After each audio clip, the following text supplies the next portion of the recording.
जय श्री कृष्ण विद्यार्थी मित्रों। હવે આપણે પાઠ 11 પહોંચ્યા પ્રાણીઓ અને વનસ્પતિઓમાં વહન। તો વિદ્યાર્થી મિત્રો, આપણે ખબર જ છે કે આપણું જીવન પાણી, ખોરાક અને ઓક્સિજન વગર શક્ય નથી। આ ત્રણ વસ્તુ આપણે જરૂરી છે। આપણા શરીરને પાણીની, ખોરાકની અને ઓક્સિજનની જરૂર છે। એ વગર આપણું શરીર કાર્ય કરે નહીં। तो विद्यार्थी मित्रों, आपणे खोराक विषे पण सीखी गया, पाणी विषे पण समझी लीधुं, हवे ऑक्सिजन विषे पण समझी लीधुं। पण आपणा शरीरमां आ घटको कई रीते, कारण के आपणे कोष विषे पण समझ्या कि कोष ए आपणो मूलभूत एकम छे विद्यार्थी मित्रों, के कोषो छे ई आगळ तमे 8मा धोरणमां पण शीखशो कि कोषोना समूहथी पेशी बने, पेशीओ भेगी थईने तंत्र बने અને તંત્ર ભેગું થઈને અંગ બને અને અંગ ભેગા થઈને શરીર બને વિદ્યાર્થી મિત્રો। તો આપણા શરીરના દરેક કોષ સુધી ઓક્સિજન, ખોરાકના ખાધેલા આપણા ઘટકો, કાર્બોદિત, પ્રોટીન, ચરબી, વિટામિન્સ અને પાણી, આ બધું આપણા કોષો સુધી પહોંચાડવા માટે આપણે પ્રશ્ન થાય ને કે શું શેના દ્વારા પહોંચતું હોય વિદ્યાર્થી મિત્રો। તો આપણે આ પાઠમાં એ શીખવાનું છે કે વહનની પ્રક્રિયા, વહન એટલે પરિવહન તંત્ર। આ બધી વસ્તુઓને કોષો સુધી પહોંચવા માટે કુદરતે આપણા શરીરમાં કઈ રીતે રચના કરી છે એ આપણે આ પાઠમાં સમજવાનું છે કે આ બધાય ઘટકો આપણા કોષો સુધી કઈ રીતે પહોંચે છે। સાથે સાથે પછી જે નકામા પદાર્થ છે એને બહાર કાઢવા માટે પણ આપણે જરૂર પડે છે। આપણે 7મા ધોરણમાં શીખ્યા કે આપણે ઓક્સિજન લઈએ છીએ, જારક શ્વસન અને અજારક શ્વસનની પ્રક્રિયાને કાર્બન ડાયોક્સાઇડ શું કરીએ છીએ, બહાર કાઢીએ છીએ।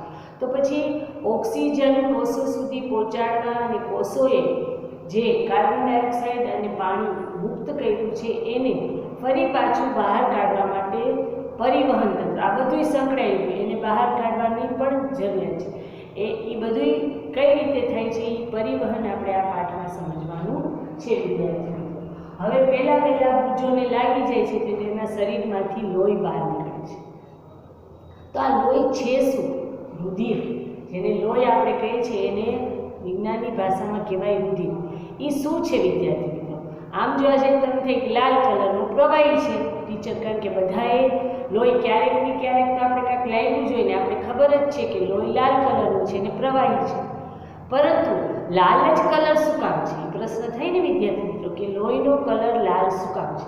તો વિદ્યાર્થી મિત્રો, આપણે રુધિર સમજીએ કે રુધિર શું છે। તમે કીધું એ પ્રમાણે પ્રવાહી છે અને આ પ્રવાહીમાં આપણે જે ઘટકો છે કોષો સુધી પહોંચાડવાના, એ ઘટકોના લીધે એને લીધે આપણે શું કહીએ છીએ, રુધિર રસ।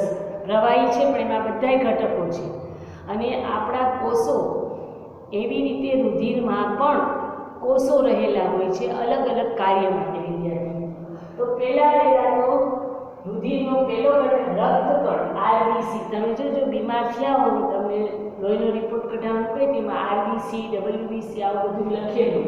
તો આરબીસી શું છે કે રક્તકણ છે, રક્તકણ છે વિદ્યાર્થી મિત્રો, અને એમાં હેમોગ્લોબિન હોય અને એના લીધે હેમોગ્લોબિનના લીધે એનો કલર લાલ લાગે, બરાબર?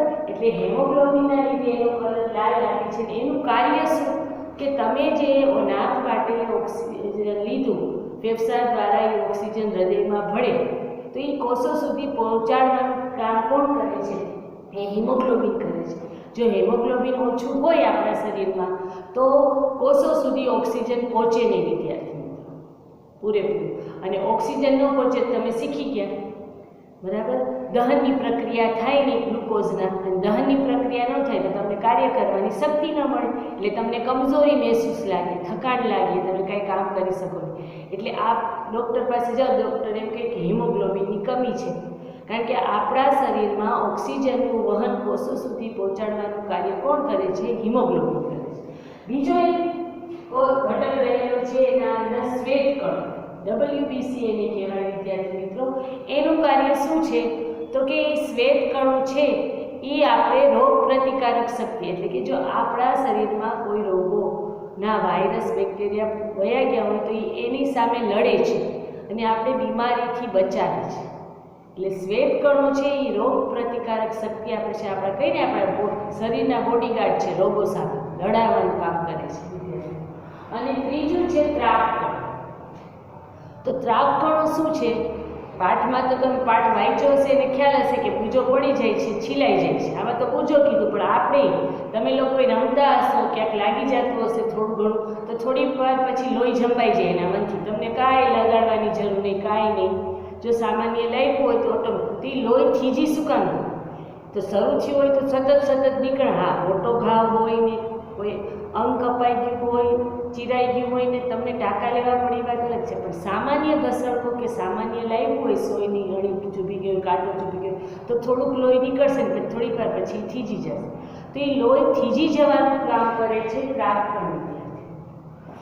એટલે કે આપણા શરીરમાં કુદરતી રીતે રચના આપી જ છે.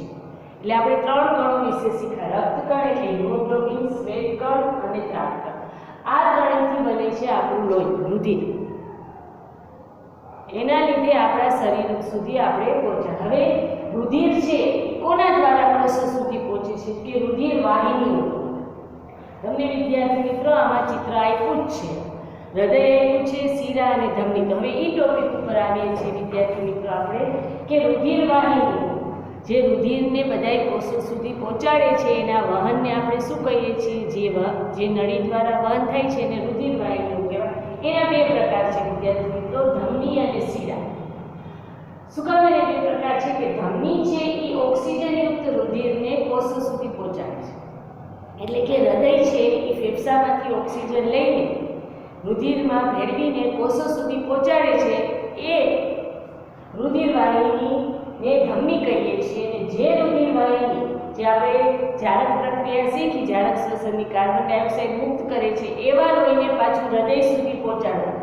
જો આપણા શરીરમાં એવી કોઈ પ્રક્રિયા નથી વિદ્યાર્થી મિત્રો કે એક તરફથી ઓક્સિજન વાળું રુધિર જાય, બીજી તરફથી કાર્બન ડાયોક્સાઇડ, એ હૃદય આગળ જ જાય છે. હૃદય શું કરે છે? લોહી ક્યાંયથી બહાર નથી નીકળતો. આપણે એમ કહીએ કે ધમની છે એ શુદ્ધ લોહીનું વહન કરે છે, જ્યારે શિરા છે એ અશુદ્ધ લોહીનું. શુદ્ધ અને અશુદ્ધ શું? ખરાબો શું છે? ખરાબો કંઈ નથી લોહીમાં, પણ શુદ્ધ એટલે ઓક્સિજનયુક્ત રુધિર અને અશુદ્ધ એટલે કાર્બન ડાયોક્સાઇડ. એટલે ધમની છે એ ઓક્સિજનયુક્ત રુધિર લઈ જાય. હવે જો બે ભેગું થઈ જાય તો પોઈઝન થાય ને વિદ્યાર્થી. શુદ્ધ અને અશુદ્ધ એને બેની વહનની પ્રક્રિયા અલગ અલગ હોય છે, બરાબર. આપણે આવો સિસ્ટમ હોય તો આપણે ખબર છે શુદ્ધ પાણી જાય ને અશુદ્ધ વાળું પાણી બહાર નીકળે. એવી રીતે પાછું ઓક્સિજન ક્યાંયથી શુદ્ધ લોહી ને અશુદ્ધ લોહી નહીં, ખાલી શુદ્ધ અને અશુદ્ધ એટલે શુદ્ધમાં ઓક્સિજન વાળું લોહી, અશુદ્ધમાં ઓક્સિજન વગરનું કાર્બન ડાયોક્સાઇડ. તો ફરી પાછી બીજી રુધિર વાહિની કે જેમાં કાર્બન ડાયોક્સાઇડ યુક્ત રુધિર છે એ હૃદય સુધી પહોંચે નહીં. હૃદય પહોંચે એટલે ફેફસા ફરી પાછા એમાં ઓક્સિજન ભેળવી દે અને પાછું એ શુદ્ધ થઈ જાય, ફરી પાછું એ કોષ સુધી જાય. તો આખી એટલે કે 2 શરીરમાં એક જ વહનની પ્રક્રિયા નથી. આમાં તમને બતાવ્યું હશે કે જેમાં લાલ કલરની જે બતાવી છે એ બધી શું છે? ધમની છે, શુદ્ધ લોહી, ઓક્સિજન. અને શિરા છે એ જરાક તમને ડાર્ક બ્લુ બતાવી છે, એટલે કે એમાં કેવું લોહી છે? અશુદ્ધ લોહી છે. વિદ્યાર્થી મિત્રો, જ્યાં શુદ્ધ લોહી છે ધમની એ જાડી હોય છે, એની દીવાલ કેવી હોય છે? રુધિર વાહિનીની જાડી હોય છે, શુદ્ધની, અને ધીમી ગતિએ એનું વહન થાય છે. જ્યારે અશુદ્ધ લોહી છે એ થોડુંક પાતળું હોય છે ને એની ગતિ ઝડપથી હૃદય સુધી પહોંચે છે વિદ્યાર્થી મિત્રો. એટલે આ થઈ ધમની અને શિરા, શુદ્ધ ઓક્સિજનયુક્ત રુધિર અને કાર્બન ડાયોક્સાઇડ યુક્ત રુધિર. હવે એના ઉપરથી 11.1 પ્રવૃત્તિ 11.1 કરવાનું છે કે આપણે આ ધમની અને શિરા જે છે એને આપણે રુધિરયુક્ત લઈ જાય છે. પ્રવાહ ઝડપી દબાણે ધમનીની દીવાલ જાડી હોય કારણ કે ઝડપથી વહેતું હોય, શુદ્ધ રુધિર હોય, ઓક્સિજન કારણ કે ઝડપથી કોષો સુધી પહોંચાડવાનું હોય દહન માટે ગ્લુકોઝના, અને ઓલું કાર્બન ડાયોક્સાઇડ હોય એની ધીમી ગતિ હોય. તો આપણે ધમની દ્વારા રુધિરના પ્રવાહની જો જોવી હોય તો એના ધબકારા તમને સંભળાશે, નાડી દર જેને કહે. તો તમારે શું કરવાનું? જમણા હાથની પહેલી 2 આંગળી, તર્જની અને પહેલી આંગળીને તમારા ડાબા હાથના કાંડા આગળ મૂકો. તમે ધ્યાનથી તમે સાંભળશો તો સ્પર્શ ધક તમને સ્પર્શ થશે અને તમે મહેસૂસ કરી શકશો ધબકારા. 72 થી 80 એક મિનિટમાં તમારા નાડીના ધબકારા તમને સંભળાય, એ ધમનીના સંભળાય. જો તમને અહીંયા આપ્યું જ છે 11.2 આકૃતિ આપી છે કે મનુષ્યનો નાડી દર આશરે કેટલો હોય કે 72 થી 80, સામાન્ય રીતે ઓલીમાં એક મિનિટમાં 72 થી 80 હોય. તો આ નાડીના ધબકારા તમે તમારી જાતે મહેસૂસ કરી શકો છો. અને આ કોષ્ટક 11.1 છે, એમાં તમારા ઘરના સભ્યોના તમે જાતે નામ લખી અને બધાને પૂછીને પોતાના નાડીના દર ધબકારા તમે અહીંયા કોષ્ટકમાં લખી શકો છો. હવે આ કાર્બન ડાયોક્સાઇડ છે એના તરફ લઈ જાય. મેં કીધું એની દિવાલ કેવી છે? પાતળી છે. હવે એના માટે આપણે હૃદય વિશે પણ સમજવું પડશે કે જો હૃદયમાં બે રુધિર ભેગું થઈ જાય, કારણ કે બે રુધિર છે, શુદ્ધ અને અશુદ્ધ, કાર્બન ડાયોક્સાઇડ યુક્ત અને ઓક્સિજન યુક્ત, તો શું થાય? મેં કીધું એ પ્રમાણે નુકસાન થાય. એટલે હૃદયના અંદર પણ આપણે 4 ખંડો છે કે અશુદ્ધ અને શુદ્ધ રુધિર ભેગું ન થાય એના માટે આપણને 4 ખંડો આપ્યા છે. ઉપરના 2 ખંડોને આપણે કણકો કહીએ છીએ, નીચેના 2 ખંડકોને શું કહીએ છીએ? ક્ષેપક. એટલે કે આપણું હૃદય કેવું છે કે આપણે આંગળીઓ વાળી દઈએ અંદરની તરફ અને આપણો મુઠ્ઠી વાળીએ તો એ મુઠ્ઠી જેટલું ઉરસ ગુહામાં આવે. ઉરસ ગુહા મેં તમને સમજાવી જોઈ કે વિદ્યાર્થી મિત્રો કે આપણા ઉરોદર પટલ આપણે પ્રક્રિયા સમજ્યા હતા કે અંદર શું હોય છે કે ફેફસા અને હૃદય, બરાબર. તો હૃદય છે એ આપણે મુઠ્ઠી ડાબી બાજુ થોડુંક નમેલું હોય છે અને આપણા હાથની મુઠ્ઠી જેટલો એનો આકાર હોય છે હૃદયનો, બરાબર. આગળ એને અંદરની સાઈડ વાળીને આપણે મુઠ્ઠી વાળીએ એટલું આપણું હૃદય હોય છે. હવે આ પ્રક્રિયા સમજવી હોય આપણે કે કઈ રીતે એનું વહન થતું હશે, તો મેં અહીંયા રેખાચિત્ર બનાવ્યું છે વિદ્યાર્થી મિત્રો. તમે જોઈ શકો છો આ 2 ફેફસા છે, આ હૃદય છે, આ રુધિર વાહિની છે, આ છે શું છે? રુધિર વાહિની. અને રુધિર વાહિની પછી આપણા પાચેલા ખોરાક નાના આંતરડામાં, આપણા સંપૂર્ણ નાના આંતરડામાં પાચન થઈ જાય છે. તો પાચક ઘટકોને આપણે એમાં જોયું હતું કે એમાં શું આવેલું હોય છે કે પ્રવર્ધો આવેલા હોય છે રુધિર કેશિકાઓ દ્વારા. એ રુધિર વાહિનીમાં પછી નાની નાની રુધિર કેશિકાઓ અને એટલી બધી હોય ઝાડા જેવી પકડીને, અને એ પાછી ભેગી થઈને શું બની જાય? રુધિર વાહિની બની જાય અને કોષો સુધી વહન કરે, બરાબર, રુધિરનું. તો હવે મેં અહીંયા બતાવ્યું છે, એમાં શું બતાવ્યું છે કે અહીં મેં ફુફુસીય ધમની લખેલી છે અને આમ એવું બતાવ્યું છે. એટલે કે માની લો કે અહીંયા કોઈ કોષ છે, આપણે માની લઈએ કે અહીંયા કોઈ કોષ છે, ત્યાંથી રુધિર કેશિકા દ્વારા આ ધમની છે અને આ શીરા છે, સોરી આ શીરા છે અને આ ધમની છે.